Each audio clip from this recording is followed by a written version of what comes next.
आज अपन बात करने जा रहे हैं रीट परीक्षा की दृष्टि से एक बहुत ही इंपॉर्टेंट टॉपिक लर्निंग, अधिगम।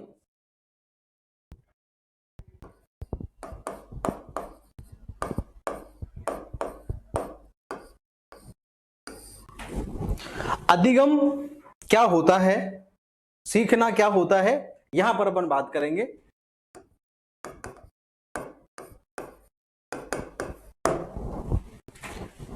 रीट परीक्षा में बहुत इंपॉर्टेंट टॉपिक है। इससे 3-4 सवाल पूछे जाते हैं, पूछे गए हैं। इससे पहले जो रीट हुई, उससे पहले जो आर टेट हुआ, या अब दूसरे आपके जो टेट्स होते हैं, यूपी टेट है, एच टेट है, कहना चाहिए कि आपका पूरा जो बाल विकास है, उस बाल विकास की सोल इसको कह सकते हैं, हम इसे आत्मा कह सकते हैं। ठीक है ना। तो यहां पर अब यह है कि कौन कौन से क्राइटेरिया से हमारे पास क्वेश्चंस आते हैं। तो लर्निंग में क्या सवाल बन सकते हैं। सबसे पहली बात यह है कि सीखना है क्या, व्हाट इज लर्निंग। ठीक है। तो यहां अपन बात करेंगे कि सीखना क्या है। तो सीखने को कहते हैं व्यवहार में परिवर्तन। व्यवहार में परिवर्तन। सीखना क्या है भाई? सीखना है व्यवहार में परिवर्तन। ठीक है। अब बात यह है कि व्यवहार में परिवर्तन कई प्रकार का होता है। तो क्या प्रत्येक प्रकार के परिवर्तन को सीखना कहा जाता है? हम जैसे यहां पर बात करते हैं कि व्यवहार में जो परिवर्तन होता है वो थकान के कारण से भी होता है। किस कारण से? थकान के कारण से। ठीक है ना। थकान, फटीग। तो थकान के कारण जो परिवर्तन होता है हमारे व्यवहार में वो अस्थायी होता है। थकान दूर हुई और परिवर्तन भी दूर हो जाता है, इसलिए हम उसे सीखने की श्रेणी में नहीं लाते हैं। अर्थात कि थकान के कारण जो व्यवहार में परिवर्तन होता है उसे हम सीखना नहीं कहते हैं। एक बात आगे अपन बात करते हैं, वो परिवर्तन जो परिपक्वता के कारण से होता है। ठीक है। किस कारण से? परिपक्वता के कारण से।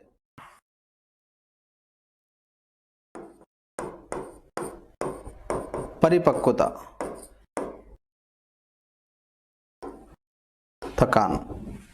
तो परिपक्वता के कारण जो चेंज होता है, वो जो परिवर्तन है वो स्थायी होता है, लेकिन वो नेचुरल होता है, वो कुदरती होता है। उसमें व्यक्ति का अपना कोई नियंत्रण नहीं होता है, क्योंकि उस पर हमारा कोई अपना कंट्रोल नहीं है। उसके लिए हमें कोई अलग से एफर्ट्स नहीं करने हैं, अलग से प्रयास नहीं करने, इसलिए हम उसे भी क्या नहीं कहते हैं? सीखना नहीं कहते हैं। तीसरी बात कि कभी कभी क्या होता है कि व्यवहार में जो परिवर्तन होता है वो दवाइयों के कारण से होता है। तो दवाइयों के कारण से जो व्यवहार में परिवर्तन होता है वो भी क्षणिक होता है, अस्थायी होता है। इसलिए जैसे ही दवाओं का असर खत्म हो जाता है तो फिर पुनः हम उसी स्थिति में लौट आते हैं। वो बहुत लंबे समय तक नहीं होता है, इसलिए हम उसे भी क्या नहीं कहते हैं? हम उसे भी अधिगम नहीं कहते हैं। क्लियर?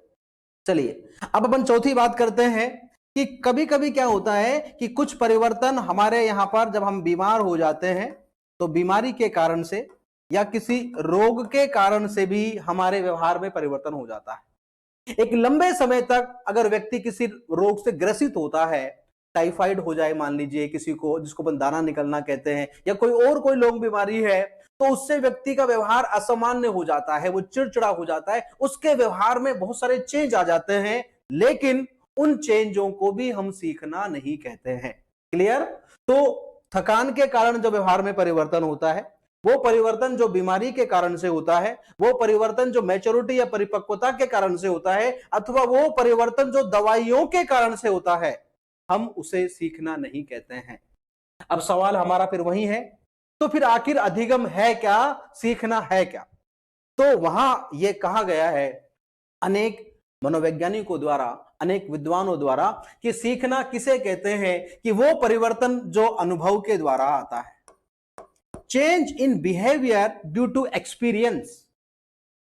अनुभव के कारण जो व्यवहार में परिवर्तन होता है, हमारी जो ज्ञानेंद्रियां हैं, आपकी जीभ है, आपके कान है, आपकी आंख है, आपकी नाक है, इनके द्वारा जो अनुभव होता है और उसके कारण जो आपके व्यवहार में परिवर्तन होता है, उसे सीखना कहा जाता है।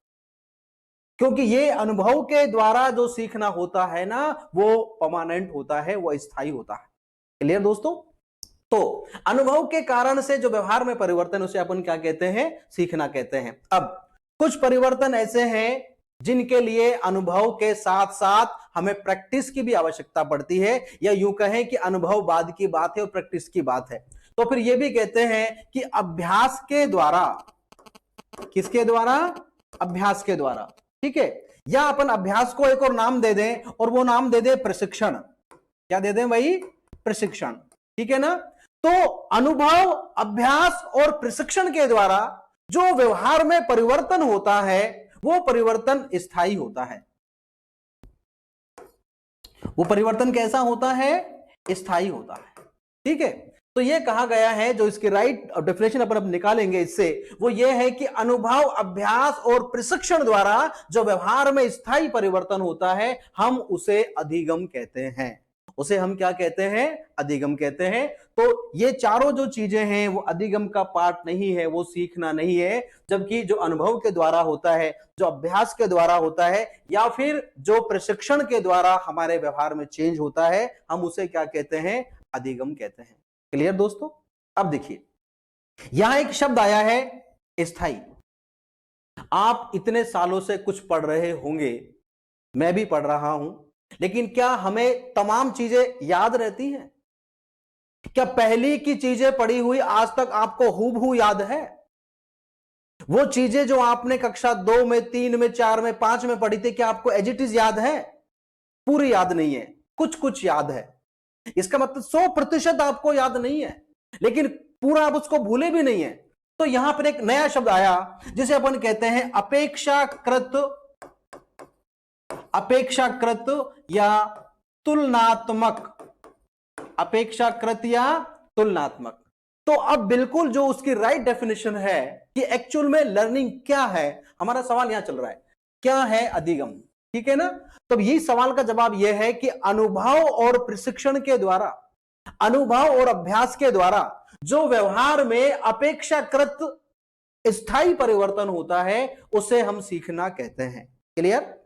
ठीक है। अब देखिए, यहां पर बात हो रही है अभ्यास की, यहां पर बात हो रही है अनुभव की। तो अनुभव और अभ्यास हमें एनवायरमेंट से मिलते हैं, वातावरण से मिलते हैं, इसलिए सीखने के लिए वातावरण का होना जरूरी है। और यहां पर जब अपन किसी चीज को एक्सपीरियंस करते हैं, किसी चीज को प्रैक्टिस करते हैं, तो उसके लिए हमें विशेष प्रयास करने होते हैं। हमें अपने आप को कॉन्शियस रखना होता है, चेतन रखना होता है, और चीजें हमारे कंट्रोल में होती हैं, तब जाकर के उसे हम क्या कहते हैं? अधिगम कहते हैं। तो पहला जो सवाल हमने यहां पर खड़ा किया, उसका आंसर मैं समझता हूं अब आप सबको मिल गया होगा कि अधिगम क्या है। अधिगम व्यवहार में परिवर्तन है, लेकिन दोस्तों सभी प्रकार के परिवर्तनों को अधिगम नहीं कहा जाता है। एग्जाम में सवाल आया हुआ है, आप नोट कर लीजिए दोबारा से इसको, कि थकान के कारण से, परिपक्वता के कारण से, बीमारी के कारण से, या दवा या शराब के नशे, कुछ ड्रग्स जो होती है ना, अपन उनको ये भी कह सकते हैं, पांचवी बात भी अपन ले सकते हैं कि जो मादक द्रव्य होते हैं, क्या होते हैं? मादक द्रव्य, ठीक है ना। तो मादक द्रव्यों के कारण भी जो आपके व्यवहार में चेंज आता है, this is not the part of learning. वो सीखना नहीं है, या सीखने का भाग नहीं है। सीखना केवल अनुभव और अभ्यास के द्वारा या प्रशिक्षण के द्वारा जो व्यवहार में परिवर्तन है, उसको कहा जाता है। और वो भी कैसा होना चाहिए? अपेक्षाकृत स्थायी होना चाहिए। अगर पूरा स्थायी नहीं होना, तो कुछ महीने तक तो, कुछ मात्रा तो उसकी आपको याद रहनी ही रहनी चाहिए। जैसे मैं आपको बताऊं कि मैं जब पढ़ता था कक्षा 3-4 में, मुझे 40 तक पहाड़े आते थे। आज मुझे 40 तक पहाड़े नहीं आते हैं, लेकिन मैं सब पहाड़ों को भूला भी नहीं हूं। तुलनात्मक रूप से चीजें मुझे याद हैं, इसको अधिगम कहा जाता है। क्लियर?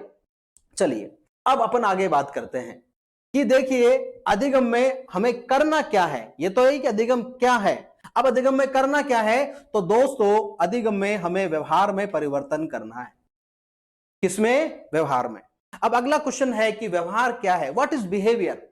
हमें जिसमें परिवर्तन करना है, हमें जिसमें बदलाव करना है, वो एक्चुअल में है क्या? हम किस में चेंज करेंगे? तो किसे व्यवहार कहते हैं, हम यहां पर बात करेंगे। अब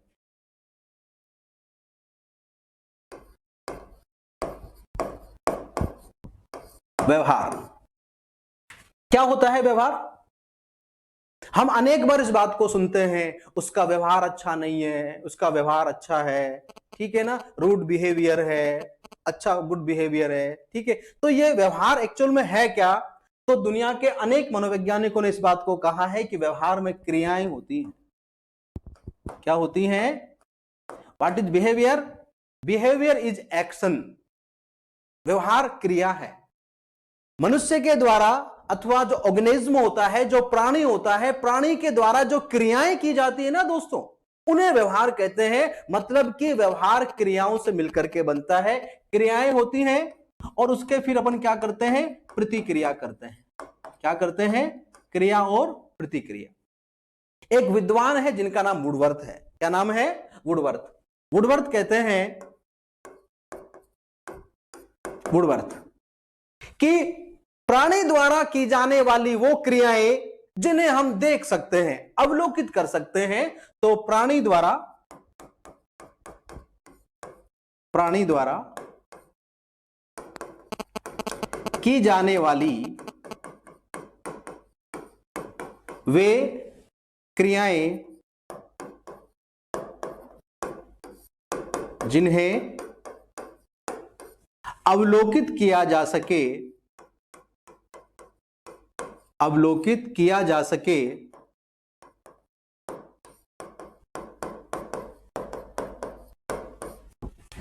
व्यवहार कहलाती है।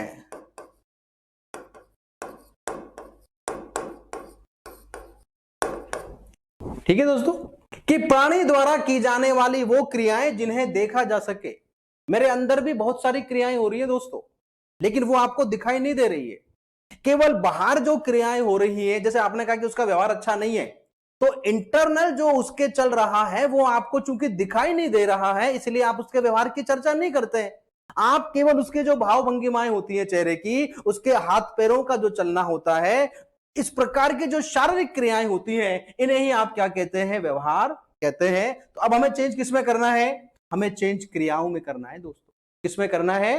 क्योंकि व्यवहार का मतलब क्या होता है? क्रिया होती है। क्या होती है? क्रिया।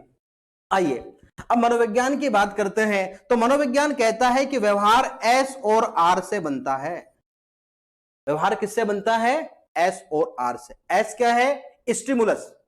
एस स्टिमुलस है, हम जिसे हिंदी में उद्दीपक कहते हैं। हिंदी में इसे हम क्या कहते हैं? उद्दीपक। आर क्या है? आर है रिस्पॉन्स, अनुक्रिया या प्रतिक्रिया। अनुक्रिया या प्रतिक्रिया, अनुक्रिया या प्रतिक्रिया। तो जो व्यवहार बनता है, साइकोलॉजिस्ट जो है, मनोवैज्ञानिक जो है, वो इस बात को कहते हैं कि उद्दीपक और अनुक्रिया से मिलकर के व्यवहार बनता है। मतलब कि प्राणी के सामने कोई स्टिमुलस आता है, उस स्टिमुलस के कारण व्यक्ति क्या करता है? रिस्पॉन्स करता है, उससे व्यवहार बनता है। अब आप देख लीजिए, आप बिल्कुल शांत होते हैं, कोई स्टिमुलस मिलता है आपको, कोई चूहा आ जाता है, आप हरकत में आ जाते हैं, सांप आ जाता है, आप हरकत में आ जाते हैं। माने ऐसे बहुत सारे एग्जाम्पल आप ले सकते हैं। जब आप कुछ भी नहीं करते हैं, आप जड़ होते हैं, बिल्कुल आप बिल्कुल मोनोटोनस होते हैं, नीरस होते हैं, लेकिन जैसे ही आपको कोई उद्दीपक मिलता है, आप सक्रिय हो जाता है। मैं अगर इस रीट की भर्ती की बात करूं, तो जब रीट की भर्ती नहीं आई थी तो सब लोग अपने घरों में बैठे हुए थे, लेकिन जैसे ही रीट की भर्ती आई, वो किसका काम कर रही है? उद्दीपक का काम कर रही है। अब आप सब लोग सक्रिय हो गए हैं, ऑनलाइन भी पढ़ रहे हैं और ऑफलाइन भी पढ़ रहे हैं। तो ये पढ़ने की जो क्रिया है, आपके व्यवहार में परिवर्तन आया है। आपने पढ़ाई को महत्व देना शुरू कर दिया है, फालतू का डोलना फिरना, घूमना, पार्टियां करना आपने कम कर दिया है। ये आपका व्यवहार है। और ये किसने चेंज किया है? ये उद्दीपक ने चेंज किया है, ये स्टिमुलस ने चेंज किया है। तो मनोविज्ञान कहता है कि उद्दीपक और अनुक्रिया के मिलने से व्यवहार बनता है। क्लियर दोस्तों? अब आइए, अब अपन बात करते हैं कि क्रियाएं जो होती हैं वो कितने प्रकार की होती हैं, क्योंकि व्यवहार किससे मिलकर के बनता है? क्रियाओं से मिलकर के बनता है। तो दोस्तों यहां पर बात करते हैं, ऐसा कहा जाता है कि जो क्रियाएं होती हैं वो दो प्रकार की होती हैं। ये जो क्रियाएं हैं ना, ये दो प्रकार की हैं। इसमें एक होती है जन्मजात क्रिया, इनेट एक्टिविटी होती है, और दूसरी होती है अर्जित क्रिया। कौन सी होती है? अर्जित क्रिया। यह कहा गया है कि व्यवहार क्रियाओं से मिलकर बनता है, मतलब क्रियाएं ही व्यवहार है। इसमें कोई दो राय की बात नहीं है कि हम जो एक्टिविटी करते हैं, हम जो गतिविधि करते हैं, हम जो रिस्पॉन्स करते हैं, उसे क्या कहते हैं? हमारा व्यवहार कहते हैं। और हमारे व्यवहार में क्या है? क्रियाएं हैं। तो फिर यह कहा लोगों ने कि क्रिया दो प्रकार की होती है भाई। एक तो होती है जन्मजात। कैसी होती है? जन्मजात। और दूसरी कैसी होती है? अर्जित। जन्मजात क्रियाएं कौन सी क्रियाएं? सांस लेना। हम लोग सांस ले रहे हैं, बच्चा जन्म लेते ही सांस लेना प्रारंभ कर देता है। और मैं तो यह कहूं कि जब वो जन्म नहीं लेता है तो क्या वो सांस नहीं लेता है? मां के गर्भ में ही बालक वो तमाम क्रियाएं जो हम जन्म के बाद करते हैं ना, वो प्रारंभ कर देता है। लेकिन चूंकि हम उनको देख नहीं पाते इसलिए हम उनको अधिगम नहीं कहते हैं। ठीक है, तो सांस लेने की क्रिया मुझे बताओ, आपने सीखी है क्या? ऐसा दुनिया का कौन प्राणी है जो सांस लेना सीखता है? जन्म लेते से ही बालक, अगर सांस नहीं आती है ना तो टेंशन हो जाती है।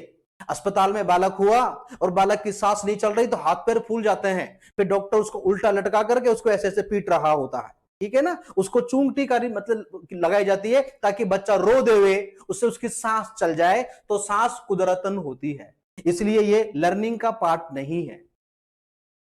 आप किसी सिनेमा हॉल में फिल्म देख रहे हैं, उससे बाहर निकल करके आइए, बाहर पूरा धूप निकली हुई है, रोशनी फैली हुई है, बाहर आते से ही आपकी आंखें बंद हो जाती हैं, आपकी पलक बंद हो जाती हैं। यह आपने सीखा नहीं है, यह कुदरती है, यह प्राकृतिक है, इसलिए इसको भी अपन सीखने की ये कैसी है? ये जन्मजात है। जब कभी कोई धूल मिट्टी उड़ती है तो आपकी आंखों की पलक बंद हो जाती है, यह भी आपने सीखा नहीं है। तो ये कौन सी क्रिया है? ये जन्मजात है। इसलिए दोस्तों, जन्मजात क्रियाओं को सीखना नहीं कहते हैं। ठीक है, इसलिए कहा जाता है कि कोई भी अपनी मां के पेट से सीख करके नहीं आता है। जो कुछ सीखता है एनवायरमेंट में आकर के सीखता है। कहां करके सीखता है? एनवायरमेंट में। अब बात करते हैं अर्जित पर। अर्जित क्रियाएं कौन सी क्रियाएं हैं? वो क्रियाएं जिन्हें हम जन्म के बाद, वातावरण के संपर्क के आने के बाद अर्जित करते हैं, उन्हें अपन क्या कहते हैं? अर्जित क्रियाएं कहते हैं। ठीक है, जैसे मैं यहां आपसे कह रहा था कि सांस लेना, प्राकृतिक रूप से जो सांस चल रहा है, लेकिन सांस को रोकना यौगिक क्रिया के माध्यम से। कई बार अपन योग करते हैं तो कहते हैं गहरे सांस लीजिए, धीरे धीरे सांस को छोड़िए। तो ये सांस को खींचना और धीरे धीरे से सांस को छोड़ना, अपने सांसों पर नियंत्रण पाना, यह अर्जित क्रिया है। यह कैसी क्रिया है? अर्जित क्रिया। आंख का पलक झपकना आपके नियंत्रण में नहीं है, लेकिन आई ब्लिंकिंग करना, जिसको आंख मारना कहते हैं शुद्ध हिंदी में अगर मैं बात करूं तो आंख मारना जन्मजात नहीं था, ये आपने यहां आने के बाद अर्जित किया है। दोस्तों, आपने सबसे पहले घर में देखा जब कोई आंख मार रहा था तो छोटा बच्चा चूंकि नकलची होता है, उसे ऐप कहते हैं, नकलची बंदर जिसे अपन कहते हैं, अनुकरण के माध्यम से बालक सीखता है। घर में, पड़ोस में, समाज में किसी को आंख मारते देखा। अब बच्चे का नियंत्रण नहीं है अपनी मांसपेशियों पर। जब बच्चा आंख मारेगा ना, दोनों आंखें ऐसे करता है, दोनों आंखें ऐसे करता है। ठीक है, लेकिन धीरे धीरे वो उस पर कंट्रोल करना शुरू करता है और एक समय ऐसा आता है जब बिना आंखों को हाथ से पकड़े हुए वो बहुत फाइन आई ब्लिंकिंग करना सीख जाता है, मतलब कि आंख मारना सीख जाता है। तो ये उसने ये कौन सी क्रिया है? उसकी अर्जित क्रिया है। कौन सी क्रिया है? अर्जित क्रिया है। तो ऐसा कहा जाता है कि अर्जित क्रिया के लिए व्यक्ति को विशेष प्रयास करना पड़ता है। क्या करना पड़ता है? विशेष प्रयास करना पड़ता है। उसके लिए व्यक्ति को चेतन होना पड़ता है, ध्यान देना पड़ता है। बिना ध्यान दिए आप किसी चीज को अर्जित नहीं कर सकते हैं, इसीलिए इसे सीखना कहते हैं। और जिसके लिए प्रयास नहीं करना पड़े, जिसके लिए आपको किसी ध्यान की आवश्यकता नहीं है, जो नेचुरली ऑटोमेटिकली स्वतः हो रहा है, वो जैविक रूप से चलता है, इसलिए वो जन्मजात होता है, उसके लिए कोई बात नहीं। नींबू का नाम लेते से ही हमारे मुंह में पानी आ जाता है। इमली का नाम लीजिए, गोलगप्पे का नाम लीजिए, मुंह में पानी आ रहा है, तो ये अर्जित नहीं है, जन्मजात है, बायोलॉजिकल सिस्टम है। लेकिन जब आप उसके लिए कुछ प्रयास करते हैं, वो चीजें जो आपके नियंत्रण में होती हैं, किसमें होती हैं? नियंत्रण में, उन्हें अर्जित कहते हैं। और अर्जित क्रियाओं को सीखना कहा जाता है। दो बातें अभी तक हमने यहां पर स्पष्ट की है दोस्तों। एक बात हमने यह स्पष्ट की कि सीखना अनुभव और अभ्यास के द्वारा व्यवहार में अपेक्षाकृत स्थायी परिवर्तन है। दूसरी बात अपने देखी कि व्यवहार क्या होता है? व्यवहार क्रियाओं से बनता है। किससे बनता है? फिर अपन ने बात की कि क्रियाएं दो प्रकार की हैं, एक तो जन्मजात क्रिया है और दूसरी कौन सी है, अर्जित। तो जन्मजात क्रियाओं को सीखना नहीं कहा जाता है, वो कुदरती होती है, नेचुरल होती है, इसलिए उसमें आपका कोई योगदान नहीं है। सीखना वो है जिसमें व्यक्ति का योगदान होता है, जिसके लिए व्यक्ति को प्रयास करना पड़ता है, व्यक्ति को एक्स्ट्रा ध्यान देना पड़ता है, चीजें उसके कंट्रोल में आती हैं, उसके नियंत्रण के बिना पत्ता भी नहीं हिल सकता है, उसे सीखना कहते हैं। इसलिए अर्जित क्रियाओं को सीखना कहते हैं। क्लियर दोस्तों। अब एक और इंपॉर्टेंट बात अपन इसमें करते हैं कि प्रत्येक क्रिया जो होती है, अपन क्रिया की बात कर रहे हैं, तो क्रिया जो होती है उसके तीन पक्ष होते हैं। कितने पक्ष होते हैं क्रिया के? क्रिया के तीन पक्षीय आयाम होते हैं, है ना। ये क्रिया है हमारी और इसके तीन पक्षीय आयाम है। आपने अपने एसटीसी और बीएड में इसको अच्छे से पढ़ा होगा, ज्ञानात्मक, भावात्मक और क्रियात्मक। ठीक है भाई। देखिए, एक जो उसमें होती है उसे अपन ज्ञानात्मक पक्ष बोलते हैं, ज्ञानात्मक पक्ष। दूसरा है इसमें भावात्मक पक्ष और तीसरा है इसमें क्रियात्मक पक्ष। क्रियात्मक पक्ष। तो जो भी कोई क्रिया है, जो अर्जित क्रिया है, उसके तीन पक्ष हैं। मतलब जब हमें क्रिया में चेंज करना है, हमें अपनी एक्शन में चेंज करना है, हमें अपनी एक्ट में चेंज करना है, तो उसके लिए हमें तीन चीजों में चेंज करना है। एक चेंज हमें करना है ज्ञान पक्ष में, एक करना है भाव पक्ष में और एक करना है क्रिया पक्ष में। तब जाकर के व्यवहार में परिवर्तन माना जाएगा, तब जाकर के उसको सीखना माना जाएगा। ज्ञान पक्ष क्या होता है? चिंतन करना, तर्क करना, कल्पना करना, ये जो चीजें होती हैं ये ज्ञान पक्ष में आती हैं। हम जब बालक को सिखा रहे होते हैं तो हमें बालक की सोच बदलनी है, उसके कल्पना करने का तरीका बदलना है, उसकी मेमोरी करने की तरीका चेंज करनी है, समस्या समाधान का तरीका, मतलब बच्चे को डिफरेंट टाइप से सोचवाना है हमको। इसको अपन कहते हैं ये ज्ञान पक्ष है। कौन सा पक्ष है? ज्ञान पक्ष। दूसरा क्या है? भावात्मक पक्ष, कि हर क्रिया के साथ में कोई ना कोई भाव जुड़ा हुआ होता है। हंसना है, रोना है ना। कभी कभी बच्चा कहता है कि मन नहीं लग रहा है, कभी मन लग रहा है। ये जो मन जो होता है, मन के मते न चालिए, मन के मते अनेक। तो हमें अपने बच्चे के मन को भी प्रशिक्षित करना है, क्रिया के साथ में उसको भाव भी लेकर के आना है।